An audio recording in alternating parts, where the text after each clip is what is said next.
Environment and ecology. ఇక్కడ bits discuss చేస్తున్నా and దీనికి రిలేటెడ్ కొన్ని టాపిక్స్ ఉన్నాయి. సేమ్ టాపిక్స్ నేను విడిగా కూడా డిస్కస్ చేస్తున్నా. మీకు ఏమైనా డౌట్స్ వస్తే ఇప్పుడు ఫర్ ఎగ్జాంపుల్ రామ్సార్ సైట్స్, ఇక్కడ డైరెక్ట్గా రామ్సార్ సైట్స్ అంటే ఏంటి అని ఎక్స్ప్లెయిన్ చేసేసి వెళ్ళిపోతున్నా. In depth Ramsar sites first evolution ఎలా అయ్యింది, ఇప్పుడు ఎన్ని రామ్సార్ సైట్స్ ఉన్నాయి, రీసెంట్లీ యాడెడ్ రామ్సార్ సైట్స్ ఏంటి అంటే దానికి సంబంధించిన వీడియోస్ నెక్స్ట్ వీడియోలో చేస్తున్నా. Okay, first one, consider the following statement regarding antimicrobial resistance. Antimicrobial resistance అంటే ఏంటి, దాని ఎవల్యూషన్ ఏంటి, స్కీమ్స్ ఏమేమి ఉన్నాయి, ఇవన్నీ నా నెక్స్ట్ వీడియోస్లో డీటెయిల్డ్ అనాలిసిస్ నెక్స్ట్ వీడియోలో ఉంటాయి. ఈ వీడియోలో ఓన్లీ బిట్స్, డైరెక్ట్గా బిట్స్. ఫస్ట్ క్వశ్చన్ ఇలా ఉంది, దీని ఆన్సర్ ఇలా అలా. Okay, it refers to resistance developed by the human body against microbial infection. Resistance developed by human body or virus, bacteria etcetera. Antimicrobial resistance అంటే మైక్రోబ్స్ రెసిస్టెన్స్గా ఉంటాయి. దేనికి? యాంటీబయోటిక్స్కి. Not our body. మన బాడీ ఎప్పుడు రెసిస్టెన్సే. ఇమ్యూనిటీ తక్కువ అయితే వీ కెనాట్ రెసిస్ట్, దానికోసమే విల్ టేక్ యాంటీబాడీస్. అలాంటి యాంటీబాడీస్ కూడా కెనాట్ రెసిస్ట్ అనే దాన్ని యాంటీమైక్రోబియల్ రెసిస్టెన్స్ అంటారు against microbial infection. Wrong. India has no specific plan to deal with antimicrobial till date. No, we have plan, antimicrobial resistant program, network, చాలా schemes తీసుకొచ్చాం. ఇలా మొత్తం ఈ ప్రోగ్రామ్స్ ఏంటి అని మొత్తం నెక్స్ట్ వీడియోలో డిస్కస్ చేస్తాను. Antimicrobial resistance does not mean our body is resistant to antibiotics or antifungal. It means the bacteria or fungus causing the infection or resistance to the antibiotic. Understand? Or antifungal treatment. Hence statement 1 is incorrect. Antimicrobial resistance occurs when bacteria, virus, fungus and parties change over time and no longer respond to medicine. అలానే for example మనం number of times ఫీవర్కి tablets వేసుకోవడం వల్ల ఇంకోసారి మనకు fever వచ్చినా కూడా tablet వేసుకున్న పని చేయదు. దాన్నే యాంటీమైక్రోబియల్ రెసిస్టెన్స్ అంటారు. Return increase the risk of diseases. The government of India has formulated a national action plan to tackle antimicrobial resistance, largely modeling on the World Health Organization. ఇది important అండి. Based on a organisation చెప్పారంటే world Health organisation. So అర్థమైంది అనుకుంటా. Antimicrobial resistance అంటే resistance to antibiotics by whom, virus, fungus, bacteria etcetera. So government తీసుకునే initiatives అంటే different programmes, policies వచ్చాయి. So both answer is wrong. ఈ current అఫైర్స్లో number of times ఎడిటోరియల్లో చాలాసార్లు వచ్చిన టాపిక్ యాంటీమైక్రోబియల్ రెసిస్టెన్స్ ఏంటి అని. This mostly widely accepted definition of sustainable development. Sustainable development అంటే ఏంటండి? ఉన్న రిసోర్సెస్ని మరీ అతిగా యూజ్ చేయకుండా లీగల్గా, రీజనబుల్గా యూజ్ చేయండి అని. మరీ యూజ్ చేసే ఫ్యూచర్ జనరేషన్ని కాజ్ చేయడం కాదు. ఇప్పుడున్న ఫర్ ఎగ్జాంపుల్స్ మనకే coal use, future generation, even మన బేబీస్కి అవసరం లేదు అన్న వేలో యూజ్ చేయడం కాదు. సో లాజికల్గా, రీజనబుల్గా యూజ్ చేయడాన్ని సస్టైనబుల్ డెవలప్మెంట్ అంటారు. ఇలాంటి ఒక word sustainable, for example ecosystem అనే వర్డ్ ఎవరిచ్చారు, ఎన్విరాన్మెంట్ అనే వర్డ్ ఎవరిచ్చారు, so we need to know. అలానే సస్టైనబుల్ డెవలప్మెంట్ అనే వర్డ్ కూడా ఎవరిచ్చారు అంటే first was given by Brundtland commission. Actually ఈ టాపిక్స్ అన్నీ కూడా చూడాలి. యునైటెడ్ నేషన్ మిలీనియం డిక్లరేషన్ అంటే ఏంటి, United Nation conference on human environment అంటే ఏంటి. సో ఇలాంటి ఆప్షన్స్ కూడా నువ్వు అప్ టు చూసినప్పుడే వెంటనే చదివేస్తే ఇంకా ఏం డౌట్స్ ఉండవు మనకు. Easily we can get 60 out of 75. Okay, sustainable development ఎవరిచ్చారంటే బ్రుంట్లాండ్ కమిషన్ ఎప్పుడు జరిగింది, ఏ ఇయర్లో జరిగింది, ఆ topics related only sustainable development గురించి ఒక టాపిక్ కవర్ చేస్తాను. Sustainable development which meets the need of present without compromising the ability of future generation to meet their own need. This most widely accepted definition sustainable development was given by Brundtland commission in our report common future. ఇక్కడ చూడండి 2 topics వచ్చేసాయి. 1987లో sustainable development అనే word evolve అయ్యింది. ఎవరిచ్చారు అంటే బ్రుంట్లాండ్ commission. Okay, బ్రుంట్లాండ్ commission ఇచ్చింది ఏ రిపోర్ట్లో ఇచ్చింది అంటే అవర్ కామన్ ఫ్యూచర్. సో ఇక్కడ 3 బిట్స్ మీకు కవర్ అవ్వాలి. 1 second, choosing color. Okay, so 1977లో our common future Brundtland commission. So remember this, our common future. Sustainable development calls for concerned efforts towards building a inclusive, sustainable and resilient future for people and planet. The United Nations Conference on Environment Development in 1992 highlighted the importance. Sustainable development అనే word వచ్చినది ఏ year? 1987. మనం ఈ sustainable డెవలప్మెంట్ని ఎన్ని goals ఉన్నాయో ఒకసారి comment చేయండి. 1992లో highlight అయ్యింది. Sustainable development ఇచ్చింది ఎవరంటే బ్రుండ్లాండ్ కమిషన్. నేనేం చెప్తున్నానో అవన్నీ మైండ్లో ఫిక్స్ అయి ఉండాలి. 1987 sustainable development our common future అనే రిపోర్ట్లో బ్రుండ్లాండ్ కమిషన్ ఇచ్చింది. దాన్ని హైలైట్ చేసింది 1992లో. టోటల్ ఎన్ని సస్టైనబుల్ డెవలప్మెంట్ గోల్స్ ఉన్నాయో చెప్పండి. Which of the following organisation developed BioRRAP portal recently seen in news that caters to all those seeking regulatory approval of biological research. ఇప్పుడు చాలామంది బయోలాజికల్ రీసెర్చ్ చేయాలి అనుకుంటారు. ఫర్ ఎగ్జాంపుల్ ప్లాంట్స్ మీద, animals మీద, even humans మీద research చేయాలి అనుకుంటారు different సైంటిస్టులు. సో చాలా ప్రాసెస్ ఉంటుంది. కానీ ఇప్పుడు ఒక సింగిల్ విండో క్లియరెన్స్ పోర్టల్ ఒకటి క్లియర్ చేశారు. That is BioRRAP. ఆ పోర్టల్ని ఎవరు డిజైన్ చేశారు అంటే department of biotechnology. Launch keeping with the spirit of one nation one portal. ఈ వర్డ్ ఎక్కువ అయిపోతాడండి. One nation one manufacturing centre, one nation one elections, one nation one voter already ఉంది, one nation one portal. So for everything one one one one one one nation one health అలా. The BioRRAP has been developed by Department of Biotechnology as a whole of government approach. This portal is the first step in enabling ease of doing business. Ease of doing business ఎవరిస్తారు? World bank. ఇది economy bit. The BioRRAP caters to all those seeking regulatory approval required for biological research. చెప్పాను కదండి, regulation ఈ approval కావాలి అనుకుంటే దాంట్లో ఆ పోర్టల్లో వెళ్ళి మనం ఇలా చేయాలనుకుంటున్నాం అది అని రిజిస్టర్ చేస్తే will get an approval. So దీనివల్ల టైం తగ్గుతుంది, ఎఫిషియన్సీ పెరుగుతుంది, number of people coming in to biological research అనేది కూడా పెరుగుతుంది. This portal will strengthen inter departmental synergies and bring accountability, transparency, efficacy in functioning of agencies regulated with the unique BioRRAP ID. ఇది ID ఒక specific 12 digits number serve as a gateway to the portal and will help researchers to see stage of approval of application, regulatory application కోసం. First country, which of the following is the first country to ban this plastic bags? Plastic bags కూడా plastic. India a out of top 10 కంట్రీస్లో India ఏ పొజిషన్లో ఉంది plastic ప్రొడక్షన్లో? ఒకసారి చూడండి different reports, number of reports. The most important రిపోర్ట్లో కూడా India ఎన్నో ప్లేస్లో ఉంది, టాప్ 10లోనే ఉంటుంది. ప్లాస్టిక్ ప్రొడక్షన్లో ఇండియా ఎన్నో స్టేజ్లో ఉంది. అండ్ ఈ వేస్ట్లో కూడా ఇండియా ఎన్నో పొజిషన్లో ఉంది.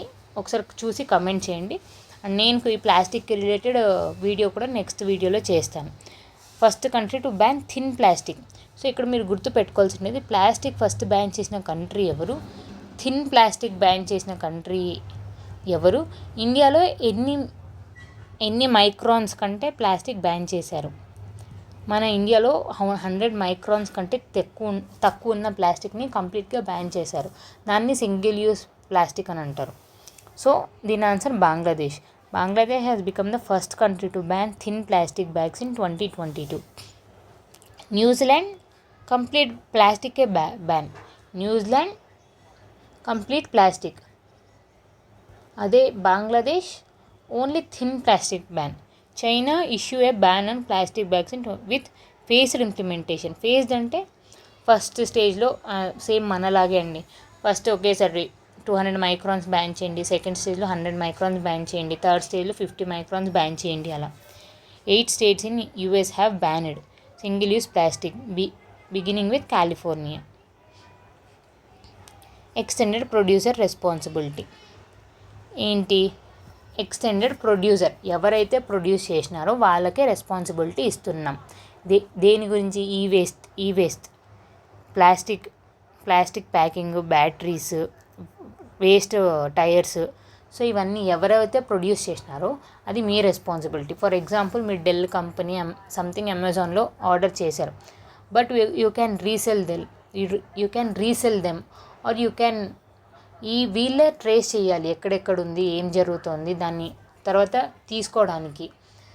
వీళ్ళు tie up with different small industries అండి, ఫార్మల్ సెక్టర్స్తో టైఅప్ అయ్యి వీళ్ళు ఎలక్ట్రానిక్స్ అన్నీ గ్యాదర్ చేస్తారు. అది పెద్ద chain. But this is what extended producer responsibility అంటే. రీసెంట్గా ఒక అమెండ్మెంట్ కూడా వచ్చింది, చాలా ప్రొవిజన్స్ యాడ్ చేశారు, ఒకసారి చూడండి. Or if you want I will do a video on this extended producer responsibility. So have been notified for which of the following categories? Plastic packing waste, battery waste tires, nuclear waste is different from all this. ఇవంతా electronics, plastic కోసం extended producer responsibility ఈ waste. So 2 is the option. Mission circular economy. Circular అంటే అదే, చాలామంది మనం gadgets use చేసి పడేస్తాం, కానీ వీళ్ళంటి కలెక్ట్ చేసుకొని మళ్ళీ దాంట్లోనే ఎసెన్షియల్ ప్రోడక్ట్స్ అన్నీ తీసుకొని circular economy. To create new business model, employment opportunity, integrating informal sector. This is what I said. చాలామంది ఇన్ఫార్మల్లో అందరూ కలెక్ట్ చేసుకుని దాన్ని ఏదేదో యూజ్ చేసుకుంటుంటారు, డంప్ యార్డ్లో పడేస్తుంటారు. అలా కాకుండా వాళ్ళకు కూడా కొంచెం ఎంప్లాయ్మెంట్ క్రియేట్ చేసేలాగా.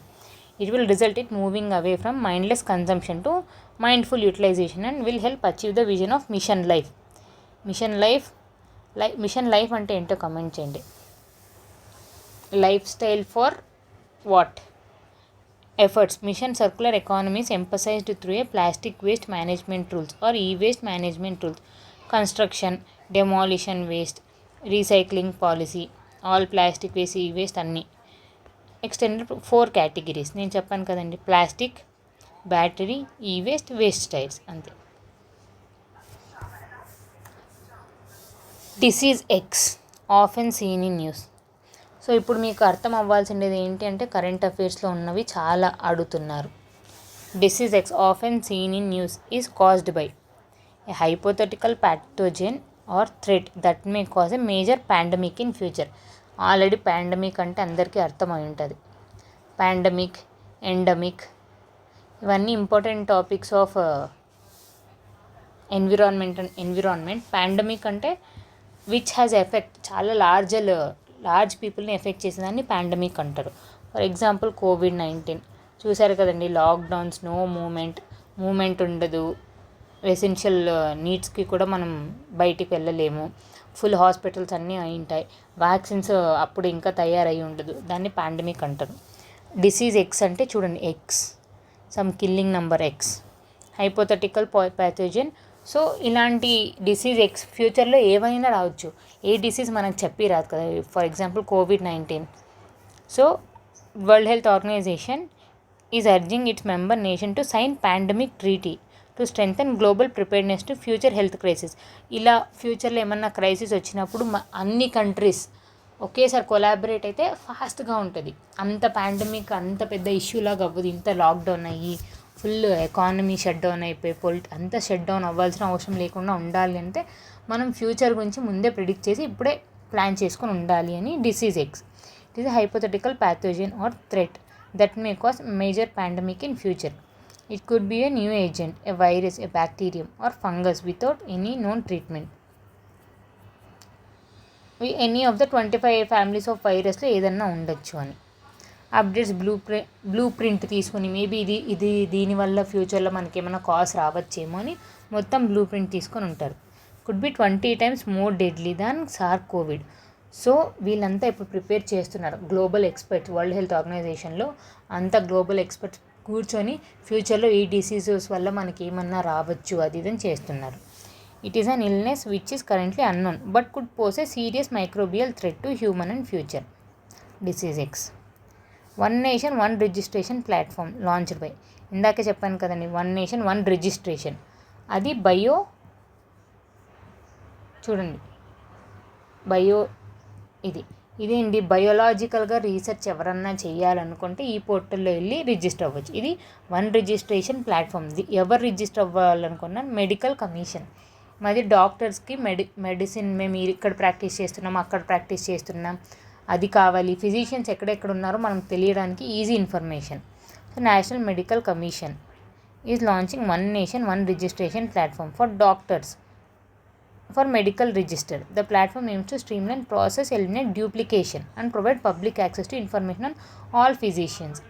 సో మనమే ఆ పోర్టల్లో వెళ్ళి చూడొచ్చు ఎక్కడ ఏ డాక్టర్ ఉన్నారు, ఎవరు ప్రాక్టీస్ చేస్తున్నారు, వాళ్ళు కరెక్ట్ నిజమైన డాక్టరా, డూప్ డాక్టరా, ఆయన రిజిస్టర్ అయింటే వీ క్యాన్. ఈ మధ్య ఫేక్ డాక్టర్స్ కూడా చాలా, ప్రతిలో ఫేక్. ఐటీ కంపెనీ ఈవెన్ కొంతమంది, even though he's not an officer, he'll be behaving like officer. మనకు తెలియదు, సడన్గా వచ్చి ఇన్కమ్ ట్యాక్స్ ఆఫీసర్ అంటే some people will believe, not every one will believe, some people will believe. Some people కోసమే ఇవి. చాలామంది rural ఏరియాస్లో డాక్టర్ మనమే వైట్ కోట్ వేసుకోకపోయినా మన దగ్గరే వచ్చేస్తారు డాక్టర్స్ అని. సో ఈ పోర్టల్లో at least few people can check. Extensive database of doctor practising in the country. UNEP, the most important, UNEP organisation, United Nation Environmental Programme. ఈ ఆర్గనైజేషన్ చాలా రిపోర్ట్స్ ఇస్తుంది, చాలా హెల్ప్ చేస్తుంది ఎన్విరాన్మెంట్కి, చాలా ఫండ్స్ అన్నీ రిలీజ్ చేస్తుంది. It's leading global environment 1982. Think it's not 1982, some 1972, I think so, 1972. అసలు స్టార్టింగ్లో 4-5 మీటింగ్స్ జరిగాయి ఎన్విరాన్మెంట్ గురించి. Not conference of parties but some commissions అండి. ఇప్పుడు Brundtland commission, sustainable development commission, అలా డిఫరెంట్ కమిషన్స్ UNEP ఫామ్ అయ్యి UNFCCC అవన్నీ ఎవాల్వ్ అవ్వడానికి రీజన్స్ ఉన్నాయి. అలా స్టార్టింగ్ మన ఇందిరాగాంధీ మేడం గారు కూడా అటెండ్ అయ్యారు. అలా 4 ఉన్నాయి, 4 to 5 కమిషన్స్ స్టార్టింగ్లో. The most important, UNEP is a leading global environmental authority established in 1972. Headquarters is not in Paris, Nairobi, Kenya. I think so. Yeah, it's right, Nairobi, Kenya. So remember, ప్యారిస్లో ఫైనాన్స్కి సంబంధించిన committees చాలా ఉంటాయి. Paris, Switzerland, New York, Washington, బ్రుసెల్స్లో NATO. So ఇవన్నీ ఒకసారి Paris అని వచ్చినందుకు మీరు ప్యారిస్లో ఏమేమి ఉన్నాయో ఒకసారి చూసేసుకోండి. సో UNEP 1972లో ఆర్గనైజ్ చేసింది. It sets the global environmental agenda, promote the coherent implementation of environmental dimensions. It's Nairobi, Kenya. చూడండి, ఇది ఇంపార్టెంట్. మేజర్ రిపోర్ట్స్, దీంట్లో emission gap report, India rank ఎంత, ఎమిషన్స్లో మనం ఏ ర్యాంక్, ఎంత ఎమిట్ చేస్తున్నాం, ఏమేమి ఫార్వర్డ్ తీసుకొచ్చాం, global environmental outlook, frontiers, invest into health planet. So ఇవన్నీ ఇంపార్టెంట్ అండి. ఇండియా ఏ ర్యాంక్స్లో ఉందో ఒకసారి చూద్దాం. ఇఫ్ పాసిబుల్ నా నెక్స్ట్ వీడియోలో రిపోర్ట్స్ గురించే వీడియోస్ అన్నీ చేస్తాను. సో రిపోర్ట్స్ గురించి ఒక వీడియో, యాంటీ మైక్రోబియల్ రెసిస్టెన్స్ అంటే ఏంటి ఒక వీడియో, రామ్సార్ సైట్స్ అంటే ఏంటి ఒక వీడియో, అలా చేస్తాను. వేస్ట్ మేనేజ్మెంట్ అంటే ఏంటి ఒక వీడియో. సో మీకు ఈ టాపిక్స్ మీద డౌట్స్ ఉంటే ఆ వీడియో ఒకసారి చూసి clarity. The plastic waste management amendment rule 2021 identify single use plastic item which have low utility and high littering. Single use plastic అంటే ఏంటి అంటే, ప్లాస్టిక్ చాలా థిక్గా ఉంటుంది, చాలా తిన్నగా ఉంటుంది. ఫర్ ఎగ్జాంపుల్ ఇంత తిన్నగా ఉంటుంది. అలా మనం single use, one time use చేసేస్తాం. సమ్ ఫ్రూట్స్, వెజిటేబుల్స్ అన్నీ వేసేసుకొని ఇంకా పడేస్తాం. సరే, చాలా తిన్నగా ఉంది, పడేస్తాం. సో కానీ దీని లిటరింగ్ పవర్, దీనివల్ల వచ్చే గ్రీన్ హౌస్ గ్యాసెస్ చాలాసేపు బర్న్ అయ్యి చాలా ఎక్కువ వస్తుంది. అదే ఒకవేళ చాలా థిక్గా ఉండేది, సమ్ బ్రాడ్గా ఉండే ప్లాస్టిక్ యూజ్ చేసామనుకో, దాని ఈ విడ్త్ కూడా ఎక్కువ ఉండడం వల్ల వీల్ రీయూజబుల్ ఒక 4-5 టైమ్స్ యూజ్ చేస్తాం. That's was the difference between single use plastic and normal plastic. Think ఇప్పుడు అర్థమైంది అనుకుంటా. Single use plastic items which have low utility and high littering potential are prohibited from maximum 1 July 2022. మనం కూడా faced అంటే first స్టేజ్లో ఇంత microns, second స్టేజ్లో ఇంత microns, phased elimination. The plastic waste management rules 2016 as amended provide the statutory framework and the prescribed authority for enforcement of rules including one and single use plastic from July 1st 2022. చూడండి, మన ear buds ఇలా ఉంటాయి. ఇదంతా ప్లాస్టికే. ఈ plastic use చేయకండి అండి. Plastic sticks for balloons, చాలామంది balloons, plastic flags, మనం ఆల్రెడీ ఫ్లాగ్ యూజ్ చేసినాం, ఇదంతా ప్లాస్టికే, ఇది కూడా బ్యాన్ చేసేయాలి. Candy sticks, ice creams, thermocol for decoration, plastic cups, glasses ఇవన్నీ బ్యాన్ చేసేసారు. PVC banner less than 100 microns, ఇది గుర్తుపెట్టుకోండి. సింగిల్ యూస్ ప్లాస్టిక్ బ్యాన్ అని అన్నారు. 500 మైక్రాన్సా, 300 మైక్రాన్సా, 400 మైక్రాన్సా, 100 మైక్రాన్సా అని అడుగుతారు. So be confident 100 microns. The notification also prohibits manufacture, import, చూడండి, manufacturing, import, stocking, everything is banned. 75 microns ఎప్పటి నుంచి అంటే చూడండి, ఫస్ట్ 75 మైక్రాన్స్ బ్యాన్ చేసేసినారు 2021లో, ఇప్పుడు 100 మైక్రాన్స్ 2022లో. నెక్స్ట్ ఇంకో ఫేజ్డ్ మేనర్లో 500 మైక్రాన్స్ 2024లో, అలా చేసుకుంటూ వస్తారు. Ramsar sites, the most important topic. రీసెంట్గా రామ్సార్ సైట్స్ చాలా ఉంది న్యూస్లో. February 2nd is celebrated as international Ramsar site day. So ఒకసారి చూడండి, కర్ణాటకలో ఏది లేదు అంటున్నారు. Ankasamudra bird sanctuary is in Karnataka only. Karaivetti is Tamil Nadu. రీసెంట్గా 5 రామ్సార్ కొత్త యాడ్ చేశారు. 75 నుంచి 80 రామ్సార్ సైట్స్ అయ్యాయంట. అసలు రామ్సార్ సైట్స్ అంటే ఏంటి, వెట్లాండ్స్, అవన్నీ డిస్కస్ చేద్దాం నెక్స్ట్ టాపిక్లో. అఘన్షి, ఇది కూడా కర్ణాటకలో. దీంట్లో మ్యాన్ మేడ్ శాంచురీస్ కొన్ని ఉన్నాయి, ఆటోమేటిక్గా కొన్ని డెవలప్ అయిన శాంచురీస్ ఉన్నాయి, natural man made. Magadi Kere conservation is also in Karnataka, so Tamil Nadu. And ఇంకోటి Longwood Shola is also in Tamil Nadu. Recently the ministry of environment world wetland day, on the eve of world wetland day 75 నుంచి 80కి increase అయ్యాయని చెప్పాను కదా. Three of these are Ankasamudra, Aghanashini and Magadi. These are in Karnataka. Karaivetti and Shola, Longwood Shola are in Tamil Nadu. So ఇదండి. So ఈ 10 bits ఇప్పటివరకు చదివినది ఒకసారి లాస్ట్ టైం రివిజన్. ఫస్ట్ ఏంటి, antimicrobial resistance, sustainable development, Brundtland commission, common future, bio RRAP portal, biological registration కోసం. And first country plastic ban చేసినది ఎవరు అంటే this extended producer responsibility, mission circular economy. Disease X అంటే ఏంటి, national one registration platform for medical students, not medical students, doctors. And UNEP అనే organisation, దాని headquarters ఏంటి we discussed. And single use plastic 2 times repeated, but అక్కడ repeat అయ్యేది different ఫామ్లో, ఇక్కడ repeat అయ్యేది డిఫరెంట్ ఫామ్లో. And final Ramsar sites. So extended producer responsibility, single use plastic, UNEP, Brundtland commission, అదే sustainable development, bio RRAP and doctors కోసం ఒక portal, and wetlands, అదే Ramsar sites. Still what we discuss, antimicrobial resistance and same single use plastic. And ఇంకో topic I know, please comment. 10 టాపిక్స్లో ఏదో ఒకటి miss అయింది, అదేంటో కమెంట్ చేయండి. Thank you.